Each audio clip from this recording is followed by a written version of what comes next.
Ali ku YouTube nkwaniriza nnyo, bali ku TikTok tukyagenda mu maaso. Ne ndine Musumba Peter, tulina ensonga gye twagala okuba nga tuggusa essaawa eno yennyini. Abali ku TikTok njagalamu ebibuuzo byammwe bibeere nga bigenda mu maaso. Naawe vidiyo eno ng'ogirabidde ku YouTube, nsaba naawe ekibuuzo kiteeke mu comment section, kijja kuba nga kigenda mu maaso. Lwaki tuteeka vidiyo zino ku YouTube ne TikTok? Oli agamba nti tuli ku live naye weno wenyigira end live stream wengikomeza nawe wokoma okuba nayo. You cannot have that recorded thing, you cannot view it again. Ate obanga oyagala kugiddamu nga kuba kugirefalingira tu, jangu ku YouTube byonna tugenda okwogera wano bigenda kusigalayo ku YouTube, era ojja kuba okyasobola kubyota buliro ne waba wayiseewo ebbanga eriwera. Waliwo abuzza nti tuweeyo akanyiri ku kwanjula. Tuweeyo akanyiri ku kwanjula. Soma Matayo, soma Lubereberye 24.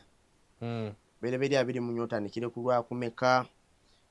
Ndowooza gojja nze ndukuwadde lwonna, naye osobola okugamba nti kantandikire nga ku 24. Yasobola okwegiramu ekinaamukolera n'okkirira wansi awo ojja okulabira Isaaka Damasiko Eriyeeza nga noonyeza Isaaka omukyala. So basaba ne bannyabo ebibuuzo tukyabyaniriza mubireete. Naye olunaku lwayo ensonga gye twagiddeko ntiyabadde no yakwanjula, naye just abali mu comment section ne bakibuuza ne tugendayo okwo, naye nga tugenda kugirambulula nnyo ku podium. Ekibuuzo ekitulese ekikulu nga namwe muleete ebyammwe, waliwo ffena tumanyi bulungi story tumanyi bulungi olugero we lwatambula olw'okuva mu ggulu. Musere kye bayita man is fall of man, it's a subtopic here. Okugwa kw'omuntu, omuntu agwa atya okuva mu ggulu oba okuva mu nnimiro, okuva mu kitiibwa kya Katonda. Story erimu ebintu bingi nnyo omuntu byandigambye nti naye kino kituufu oba si kituufu. Ekisooka ddala mu byonna omuntu yandyagadde okuba nga amanya ekibala kyali ki, kuba abasinga nakati tukyalowooza yali apple. Wali olunyiri lwonna olutugamba nti ekibala kyali ABCD, ekibala yali nkomamawanga, ekibala yali ki? Wali muyembe, yali apple, kuba abasinga ekifaananyi kya apple kyatusiigibwa mu mutwe. Kati ekyo kimu ku bibuuzo ebikulu. Waliwo ebibuuzo ebirala ebijja byebuuzibwa, kuba Jose Musumba yasomesako natugamba nti omuti gw'obulamu twagugibwako access otwamala okulya ku kibala kiri. Kati omuntu yandyagadde okumanya lwaki batuggyako omuti ogwo, era bagutuggyako gwalagawa. Ekibala ky'okumanya n'okutegeera tugambibwa nti bwe twakirya ne tugobebwa mu ggulu, bwe tugobebwa mu lusuku. Omuntu yandyebuuziza lwaki even until date tukyazaala abaana nga balina okumanya n'okutegeera, ate ng'ekibala baakirya dda, bali baavaawo abaakirya.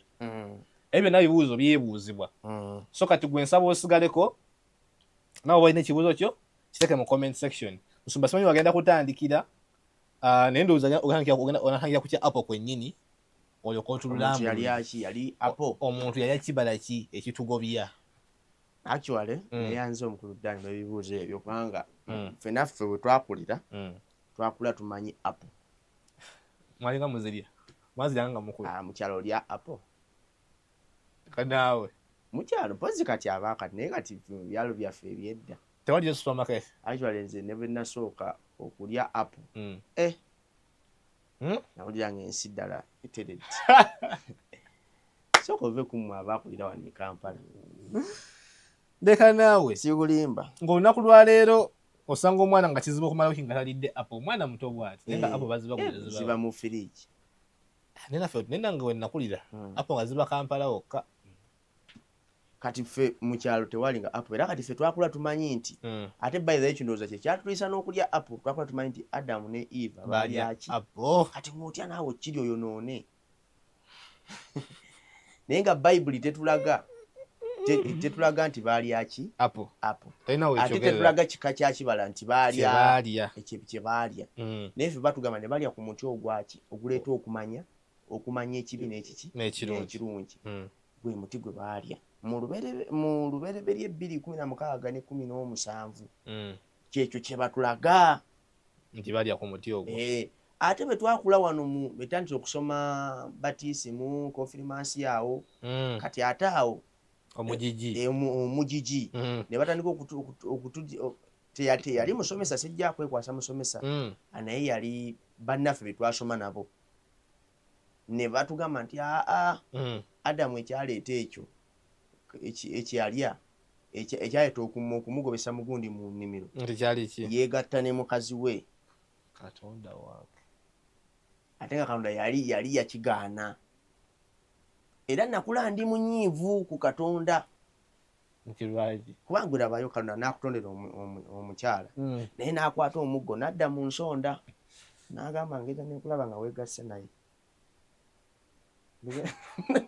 bane kwekyo nolyandoza twavaniranga nange eri mukwemugwenya wasomesa kuba nefiri abanefiri nti bazalibwa bamalayika n'abantu neŋŋamba Katonda lwaki teyakijja mu default setting y'abamalayika nti swiki tegenda kukolanga lwaki swiki teyagijjaako neba nga swiki tekola ki Katonda akulekera libateyo you have a freedom of speech naye wamala okwogera siina kyemmanyi freedom of body working ate kati wano mu Uganda for what batukola batuwa freedom of speech oli waddemu okwogera kyoyagala naye wamala okwogera hate speech naye nga mwampa freedom of speech Katonda ne kiyakola have freedom of your body active being active naye after being active you be punished ebiddako siina garanti nti onaaba mirembe Katonda akuwa freedom nokola kyoyagala okole kyoyagala singa akwesibako ennyenye ennyo ojja mutamwa onfuna ndowooza kati n'ekyo neebuuzanga ne ŋŋamba ate bonnange obuzibu bwe tulina eddiini zaffe zino mwe tukulira tebakulambika kintu bulungi tebakubuulira kirya story bw'obuuza ennyo bagamba waliwo ebitabuuzibwa bireke era ng'olina okwekuba gunsinze ddala nemba nenenya kyabadde ngaira Maria omubererevu ansabire ne baani oba kwegamba eno bayisobola okuteekawo story nga ebanga ekuwa ekintu naye nga ogeza kati questioning ennyo olina limit awo tobuuza mu ddiini tobuuza nnyo bw'obuuza ennyo ojja kwonoona oba ofuusa ekintu kubanze kyannumanga nabuze Katonda n'agamba Katonda n'akwata olubirizi lwa Adamu n'alumugyamu n'amukolera omwagalwa omubeezi nti ye kati n'atula wali mu muti n'omuggo n'agamba ngeza nekulaba nga weegasse naye nga we n'abalesa swiki zikola ekyo ekintu ekyo kyannumanga naye mpaka bwe nasoma Bayibuli ne mbikkulirwa amazima nga tekyali ekyo kubanga ate mu lunyiriri olwokuna Bayibuli egamba nti mu ssula ey'okuna olunyiriri olusooka egamba nti Adamu n'amanya Kaawa mukazi we n'abeera olubuto n'azaala Kayini n'ayogera nti mpeereddwa omusajja eri Mukama n'amumanya bulungi n'okuzaala ne baakola ki Katonda n'atanyiiga ekitegeeza n'ekimanya nti kiri eri fe abaali bakiteekawo kibooziboozi kukusa interest zaffe kwematiza nti ansa yeeyo okiraba ndowooza amanyi olwakuba ansa ne bweba nga nfu ogumira kweyo ate ne kati up to now waliwo abatamanyi bagamba bala gundi omuntu yalya apple omulala yeegatta naye ate nga Katonda kyayogera kirala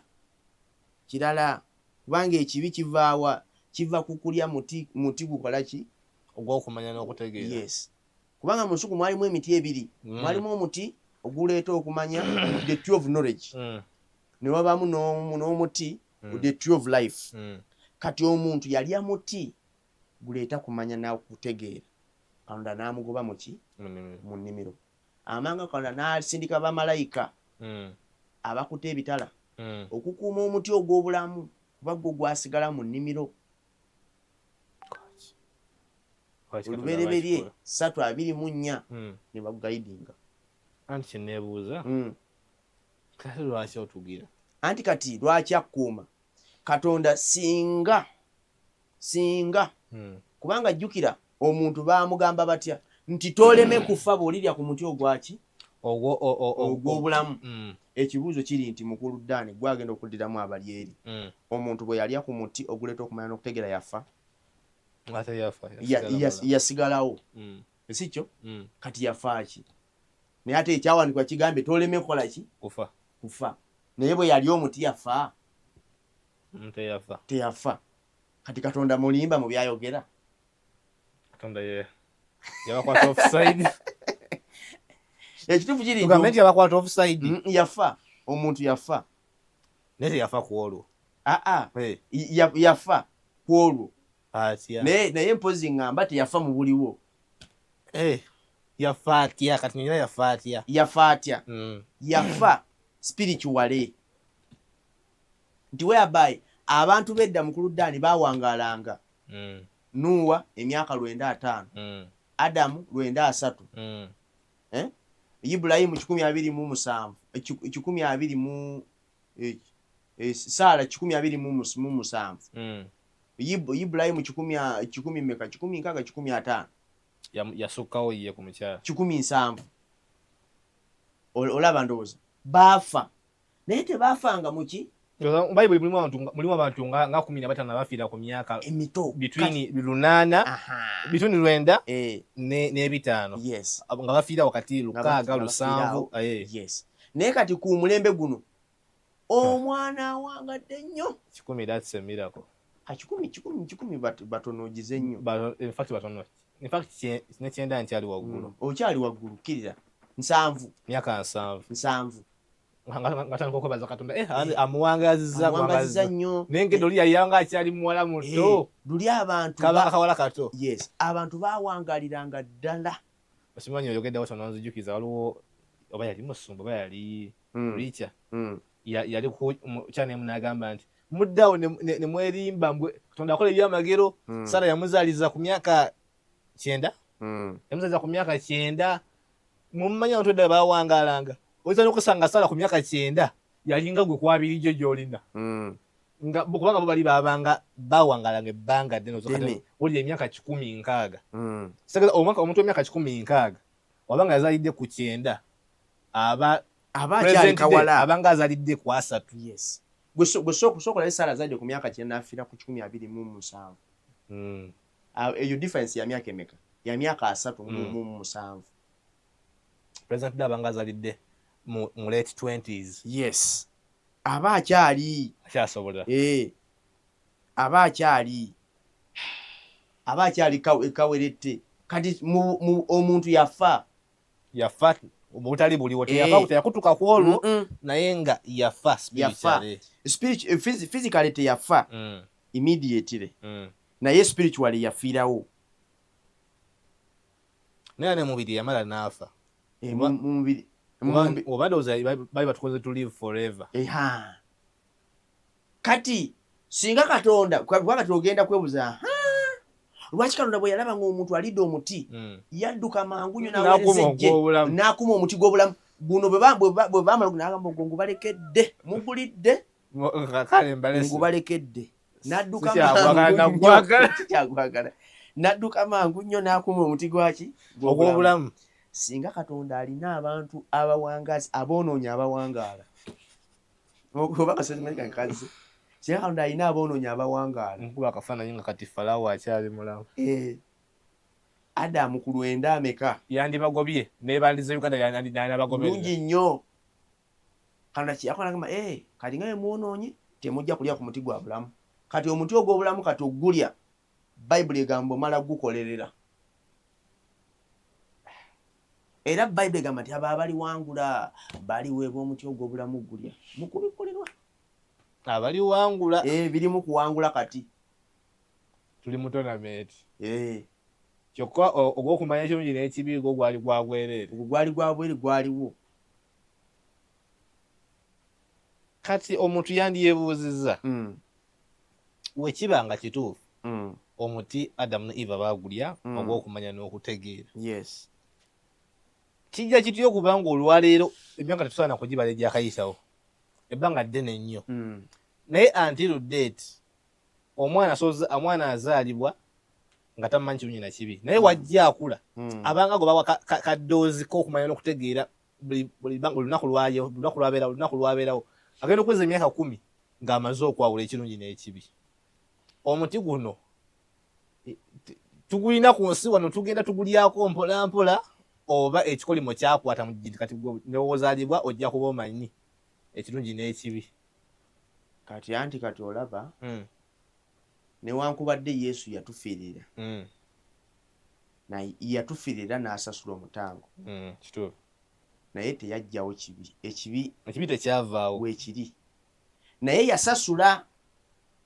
Abayinza ogamba nti enjala esangiddwa ng'ebaluma ku kitundu,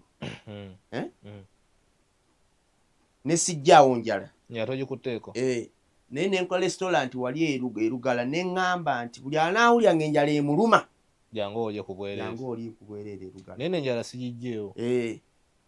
Kati kiri erigwe okusigala mu njalayo okawulira ng'olumiddwa nnyo ng'ogenda. Therefore buli muntu yenna anaazaalibwa ku kitundu okwo ajja kulumwa ng'enjala. Enjala ejja kulumwa gatoyagala. Kati ne kino Yesu agenda okujja ng'ekibi kisatulatinze, kitambudde. Jjajjaffe Adamu yali ensigo ye emaze okukola ki? Okuloka. Kyolaba Dawudi agamba mu kibi mwe nazaalibwa. Kati tukizaalibwamu. Onfuna? Omwana agenda okuzaalibwa ng'olwedde alina knowledge ebaawo. Knowledge eri mu transit etambula. Knowledge etambula. Kyolaba omwana kati kiri gwamugaidinga, kyolaba bagamba train up your child ng'akyali mu ki? Ng'akyalina mu lubuto. Engero 26 gundi ngero 22:6. Omwana mulungamye ng'akyali muto nti bw'anaakula aleme okukola ki? Omuntu azaalibwa. Babasawo batugamba nti mutandike ng'akyalina mu lubuto, omusomere ku butabo, omwana obeeraawo ng'okommunikatinga naye. Omwana ali muntu era awulira. Olwaki? Omuteekemu ky'oyagala. Omufomatinge, omuyiwe, omuinstallingemu ekiki? Ky'oyagala. Ekipya. Naye nga yazaalibwa alina knowledge. Ffenna mu kudda twazaalibwa tulina knowledge. Naye kati Katonda yatuyamba bw'olokoka n'otandika okufuna amaki. Bw'okulira mu family erimu gundi Katonda batandika okukuliisa amazima mpola mpola. Kati bw'olokoka ate ne weeyongera okukula mu ki? Ojja ofuna dose kuva buto bakuwa dose etajjudde abula katundu ofuna antidote kagenda kalwanyisa obutwa buli. Kati bw'okula n'olokoka noba kati ng'ofunye treatment nekwata. Naye ate osobola okukula. Nze neewunya eri mu ddiini omwana oluzaalibwa bw'ati tata aba wa ddiini omwana yaba afuusa wa ddiini automatically, era nga bamuyigiriza tebamuwa chance kugamba nti neesaliddewo omwana akula ekyo kyalimu paka kufa kwe. Etagana kukyogera nti nfuuse kati bw'otyo ate wekyawukanire n'omubulokole kuba ne oba okulidde mu kyaki olina okwatula ssebo. Ate kati weyotuka kabukasa okujja wano kati wekkiriza na mutima gwe atule n'akamwako nti kati nnyingidde nzikiriza Kristo ye mulokozi wange, otandika okugoberera ekyo kati nga gwe yeesindika. Kituufu. Naye eri mu ddiini wenkuzaala nga nze ndi wa ddiini naawe automatic oli wa ddiini ki? Era mutwalirawo mu ssomero nga okusoma ddiini nga tingagogameko wasoma omugigi gwe wasabira osoma omugigi bakutwala butwazi bantwalwa mpaka nosoma confirmation byalimu n'embooko nno byonna n'obisoma gukubya. Toyogera nakugera engolo zaatulya. Omusajja ogundi yali mafaaya eyatusomesa musomesa mafaaya Ndolimana ngalaze. Ndolimana yali tannajja. Anti bwavaawo mafaaya tebakyusa musomesa.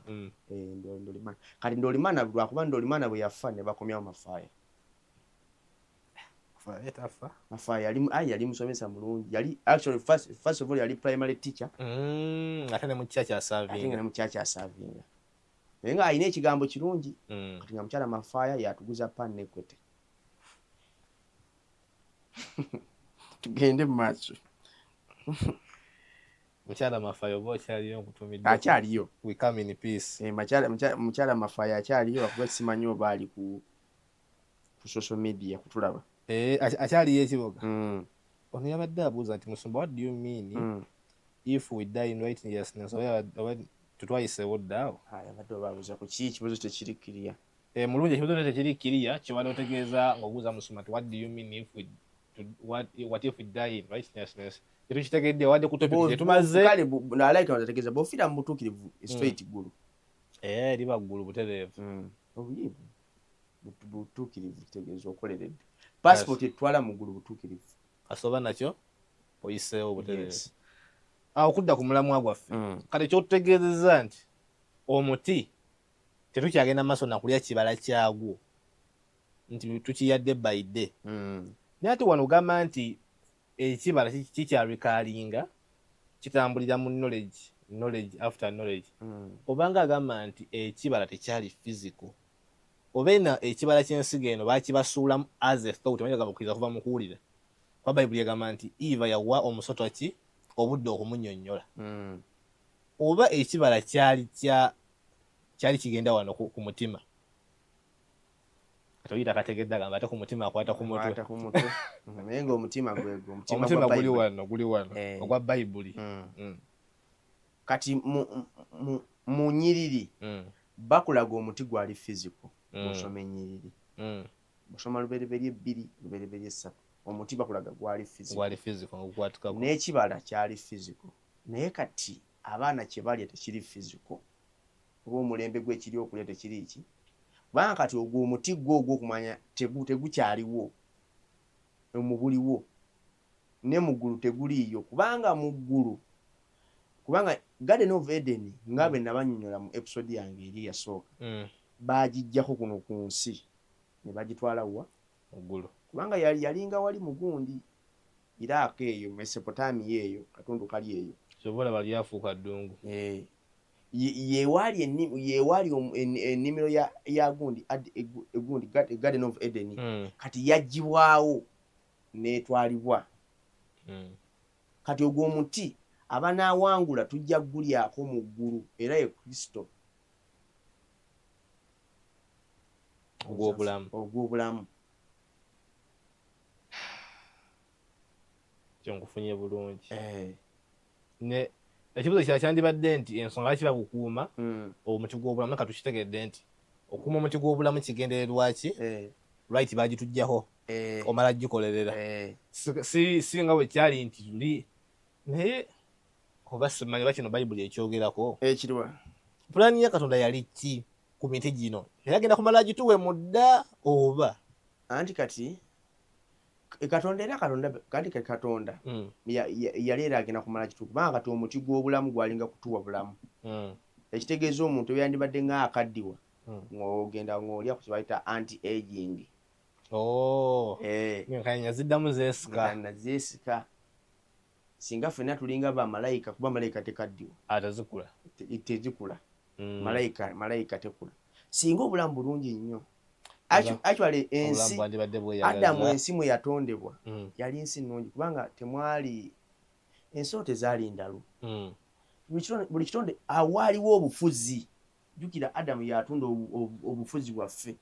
Kati olaba bw'osoma Lubereberye 1:28 etulagira okufuga ebitonde byonna biki. N'ogera n'oyimira mu maaso g'empologoma kati. Eraba lanchi ewedde emirimu. So nga ate Adamu ye yalagiranga empologoma nekola kyakola atya? Kyayagala ekole. Kubanga yagifunako obuyinza. Naye kati tosobola ekulya.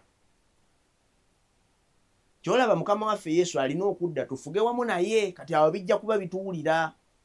Lubereberye 2 n'okubikulirwa 2:4 mpaka 6. Tufuge naye emyaka 1000 kubanga obufuzi bwaffe bwatundibwa Adamu. Katulina naffe okufuga kubanga tetufunye mukisa gufuga mu butuufu. Ekyo ekyawandikibwa tekiri applied. Tekikoze. Mu bulamu bwaffe buno. Tekinnaba kukola. Tekikolanga nako. Tekikolangako. Adamu yekka ye yali akikozesezzaako olwakomako n'abyonoona. tosobola kulagira edda by the way waliyo bayita ba serpentine abantu abogera n'emisota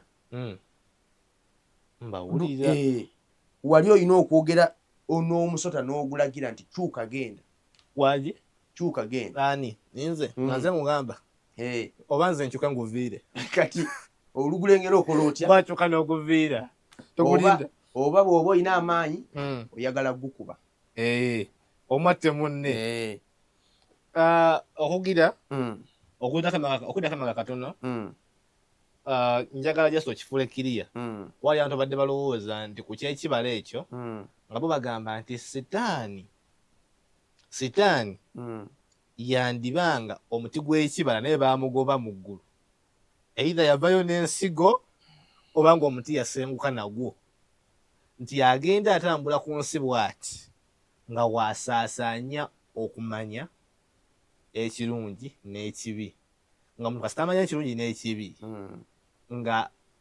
nga kimuviirako either okujeemera Katonda oba okukola ki okumukkiriza naye nga basinga bakwata direction eri ebyo y'okujeema kati sitaani kijja gamba nti yavaayo n'ensigo oba yavaayo n'omuti kibadde kirowoozo mu bantu yes naye kyenyinza okugamba nti ya transferringa knowledge ye mu generation n'akita kuno okumanya kwotugambyeko nti kati kwe kuli mu kurikaaling ye kwe yakwata n'asiga ate yasiga bulungi mu maama yasiga mu maama yasomesa omulembe oguddako kyobulaba omwana bw'asiriwala bagamba batya busiri bwa nnyoko bwe bukutawanya olabye nowose kubanga bibiriko bibitizi bibiriko tugamba era ne Bayibuli ekyogera bwetu ngero 10 ngero 9 ekyogera bwetu nti obusiru buva ku sayidi yawa ya maama esegeeza nti ogaba nti magezi kati ne sitaani yaliisa maama kati mulembe gwonna ate okumanya maama ye ssenta y'amaka maama kyangu nnyo okumatiriza taata maama kyangu nnyo okusomesa omwana so kati wosiga mu maama obeera omaze gamba sitaani yakola target yalaba obunafu bw'amaka bwe bugenda okubeera n'amala oggoono kubanga lwaki sitaani teyajja n'aliramu Adamu ng'enjogerako akati gamba ebbanga lyonna lyamalawo ne Adamu naye tasobola kumunyumiza oba kumukema naye teyamwera tewali bwetwaba mu Bayibuli nti sitaani neeraga ku Adamu ate omuntu omu alina n'okujegeza ayinza ogaa nti abakazi tebalowooza abakazi banafu omukazi alowooza era tonyomanga omukazi ngobaleke omukazi kyekimu actually bakubuuzanga world intelligent creature omukazi enamba emu soka kulowooza ku mukazi omukazi mugezi omukazi muntu mugezi nnyo si musiru gwe gwamunyooma naye abakazi bagezi kati nga tumaliriza nga tuwumbawumba ensonga eno olina kukookonyeko nogamba nti mu kutonda kwa Katonda omuntu yandiyebuuza nti mu sitole zaffe enkadde oyogerako ku heavens tugamba tulinawo 3 heavens n'otugamba paradise ensi okuzingako kw'ensi egeyeena nje yaka n'omuliro kati awo omuntu yanyebuuliza nti naye bino byonna Katonda byatonda ye abitonda aliwa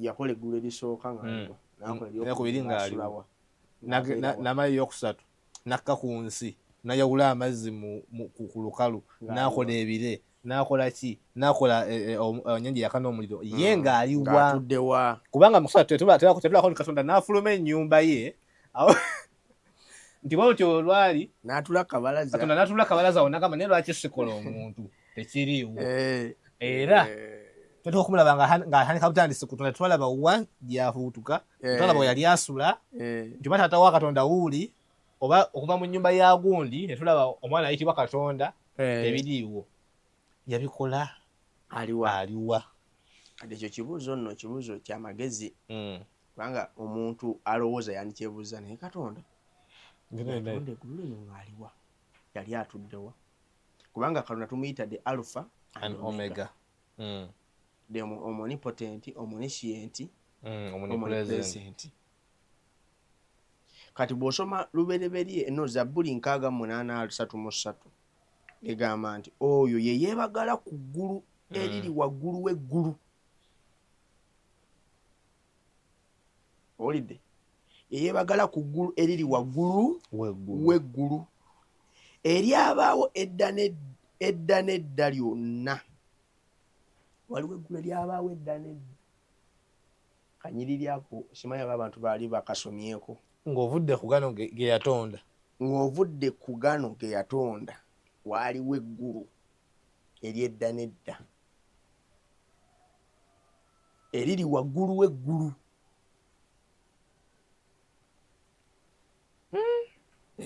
Ako badde sikawulirangako. Ebbanga lye. Sooka osomeyo. Sooka nsomere mu Oluzungu tulabe. Ogambye kaliwa? Lubereberye 68.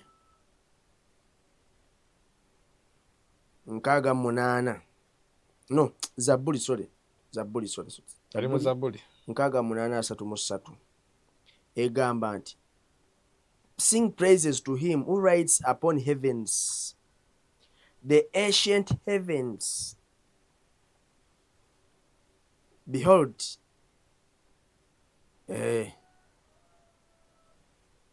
Zabbuli 6 the ancient heavens. Ogambye 68:3. Oyo yeebagala ku ggulu eriri waggulu w'eggulu eryabaawo edda n'edda lyonna. Kati mukulu Dani bw'oba ojjukira mu episode yange eri nakugamba bw'osanga nga baliyita heavens eryomanya boogera ku ggulu ly'oku eryokusatu. Era Bayibuli egamba bw'osoma lubereberye Zabbuli 10:15 egamba nti the heavens are the Lord's heavens, but the earth has given to the children of men. Agigabidde omwana w'omuntu. Nti eggulu ly'eggulu lya Katonda, ly'eggulu lya Katonda, naye ensi yagiwadde ki? Omwana w'omuntu. Kati bw'osoma leka nkulage wano, bw'osoma Bakoliiso omulungi tuleke agambye eki? Ngwemmeeza nga teshayininga na byakunywa. Tuli mu kusiiba sisita mulungi pozi yatusiibulula. Agala tusiibulula. Kanonye wano ku bibuuzo byabwe nga bw'onoonya oba mulimu ekibuuzo kyonna. Leka nsooke nkusomere. Simanyi ekibuuzo ekyo oba abantu bakifunye. Kangende mu Bakoliiso wano ekyokubiri. Basaba ne banyaba ekibuuzo kibadde nti Katonda okukola byonna bye yakola yabikola asinziira wa? Kuba mu Bayibuli tetulabamu nga bagamba nti Katonda kwolwo n'akeera n'afuluma ensiisira ye oba n'afuluma mansioni ye n'agamba naye kantonda ensi tekiriiwo wantu wonna. Abandi bagamba Katonda awo yayatudde kabalaza n'alowoozaamu tekiriiyo. So kati omuntu yandibuuza Katonda asinziira wa? Musumba ali muntulaga bukakafu wa Katonda gye yali akola. Nkulaza akanyiri waliwo eggulu ery'edda n'edda. Eggulu ery'edda n'edda eri waggulu w'eggulu. Eggulu eriri waggulu w'eggulu ery'edda n'edda. Ery'edda n'edda. Katonda gye yatula nga yeebagala kwatuula. Eryo ne mbagamba ly'eggulu eryokusatu. Jjukira tulina eggulu ya mirundi esatu, erisooka, eryokubiri n'eryokusatu. Njagala kuwa Bakoliiso ekyokubiri 12 okutandikirawo. Egamba nti nsomerwa ku lwakubiri egamba nti manyi omuntu mu Kristo eyakamala emyaka 14 oba mubiri simanyi oba ewatali mubiri simanyi, Katonda amanyi. Akwakulibwa omuntu ali bw'atyo mu ggulu eryokusatu. Owulidde? Ono yamulaba mu ggulu lyakusatu. Yakwakulwa n'atwalibwa mu ggulu eryokumeka? Eryokusatu. Kati mukulu Dani ffenna jjukira eggulu erisooka ligenda kusaanyizibwawo, eryokubiri ligenda kusaanyizibwawo, eggulu eryokusatu lye lijja okusigalawo. Era eyo gye tujja okutuula ne Mukama waffe. Era Bayibuli eryo erinnyonnyola nga God's dwelling.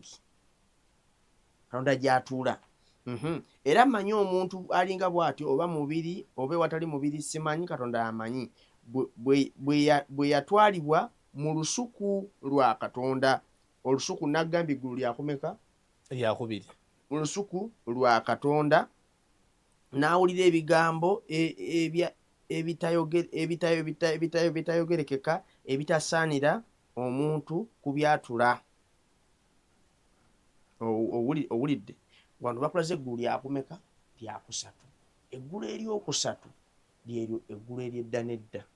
Katonda gye yatuula n'akola eggulu erisooka n'eryokubiri, n'akola ensi n'ebiri mu nsi, n'agiwa omwana w'omuntu. Jjukira Katonda okukola yayogeranga kiki? Kigambo. Era yakola wamu neki ne Kristo. Yesu nga tannajja ku nsi yaliyo mu ggulu. Masomba. Akaliro kabadde kawanvu. Ndaba wano ku TikTok waliwo abuuza agamba Farida how are you ne Elon Farida omulaba wo wano. Kuba ngeza kudda agulu yona sirabayo gubayita Farida. Naye Elon simanyi ngeri gy'ogizeemu. Naye nga agambye eki kati sirabawo kibuuzo. Just okutumirako ababaddeko mulungi nkutumiddeko nnyo, First April Queen nkutumiddeko nnyo, Rest nkutumiddeko nnyo, Eloni CEO n'abalala mwenna babeerako ba silent watchers. Ekitabo mulungi abuuza kitabo kye tusomye soma Zabbuli 6:83. Ndowooza mulungi okifunye bulungi. Zabbuli 6:83. Eggulu eriri waggulu w'eggulu eryedda n'edda lyonna eyo Katonda gy'atuula n'alamula. Era omuntu bwakubuuza Katonda yaliwa mu ggulu eryedda n'edda eya waggulu. Ye command center ye. Era ffenna gye tujja okulaga kuba erisooka ligenda kusanyizibwawo n'eryokubiri. Ate lwaki? Anti bw'otunula mbadde manyi yandigalesewo kati nga wenagamba nvuddeko mu Uganda nengenda mu America. Kati eggulu erisooka n'eryokubiri makyafu. N'ennimiro nkyafu ate kati ng'eryokubiri eyo lyolaba mulimu emyoyo giri eyo giri kabiri eyo. Ani kusomedde wano akanyini okalaba simanyi kankusome mbeko kanyini kenkonerako wano kali mu Yobu meka. Wulira kano akanyiri kano okimanyi nti Katonda alina n'abantu bateesiga. Laba Yobu yino Yobu 15:15. Laba teyeesiga batuukirivu be, weewaawo eggulu si ddongoofu mu maaso ge. Kati akategeeza akyako Katonda alina n'embatuukirivu balinamu bateesiga. Ate agambye eggulu si ki? Katonda atule watali walongoofu nedda. Kale n'eggulu nga tandise kunnyonnyola ggulu facts nnyingi. YouTube waliwo kati amagulu kale kankyoge nange bwetu gajja Katonda okuzikiriza nga Katonda agenda kukola epya tagenda kukola gyatudde ligenda sigala abula gano katamusanyusa gasanyeewo awo wali abatuukirivu bateesiga akole ensi empya n'eggulu epya. Awo era we wali ne unclean spirits enyoyo yeeyo. Mpozi mugulu waliyo okulya waliyo okunywa. Nze mugulu epya bansimbireyo emiti gy'egundi mingi. Eki bonywaki onywaki nkenene koma mawanga bandekera emiti gy'ekoma mawanga mingi kuba kajuyisa ako kankola bulungi. Ya mugulu waliyo okunywa, waliyo okulya, waliyo okusinza, naye tewali kuwasa, tewali kufa. Nawulira waliyo okuzimba. Ndowooza batuzimbira dda ennyumba gye banaafa bagiteeke kumpi n'ennimiro. Bakuzimbira dda kubanza n'okulya tuli tuti mwange mulimu tujja kuba nga waliyo okulya, tewali kusiiba. Ng'oteri kusiiba osiibira kyati. Wali emuwanguzi nga tugenda kunyumirwa. Omuwanguzi abeera mu kujaganya. Tewali time for requesting, tuli mu only worshiping. Teri byakuddawo ate kati nkutula emyoyo gy'ekika gyaggwawo dda baagisaanyaawo. Mu ggulu teweetaagayo kukkiriza, teweetaaga faith. Kwaki? Mu ggulu weetaaga love, mukwano. tokyalina kubeera kugamba Katonda nzikiriza nti gyali abula omulaba kati olina kwagala mwagale kwagala munno okweyagala mubeera mu ssanyu. Basebo ne banyabo abali ku YouTube saba tumukiriza tukome wano naye nga njongera okubajjukiza mwenna YouTube, TikTok n'akabidde wala wonna ndi ku YouTube tubeera ne podium yaffe bassaawa 2 kitundu paka ssaawa 5 kuva Monday paka Thursday. Nsaba oleme kusubwa beerayo. Ate gwalabidde ku TikTok otuguddemu bugwi osobola ogenda ku YouTube video zaffe zibaayo nga namba wayagala okusala tosobola kusalamu eno video ya TikTok olumu erimu orientation gyotayagala olulala oza tuyise olala ebigambo biyiseyiseemu mu screen naye ojja ku YouTube video zibeera kalaso kookoliroko so nolwekyo osobola okujja wayagala kwesonga ku TikTok oyo tukukkiriza salamu video gitambuze tewali agenda kuba ku mukono fe bannanyiniyo pakukkiriza ogisale ogipostinga wonna wayagala kubanga ogipostinga naye ng'ogyeko ekyo Alpha akyaliwo nnyo agamba nti ku 0770 942 muwe ebifaananyi muwe videos muwe buli kyoyagala okuba nga kikurekodingibwa ajja kuba nga akikolako nnyo otherwise kama bakuume. Amen. Export TV to the world. So ali ku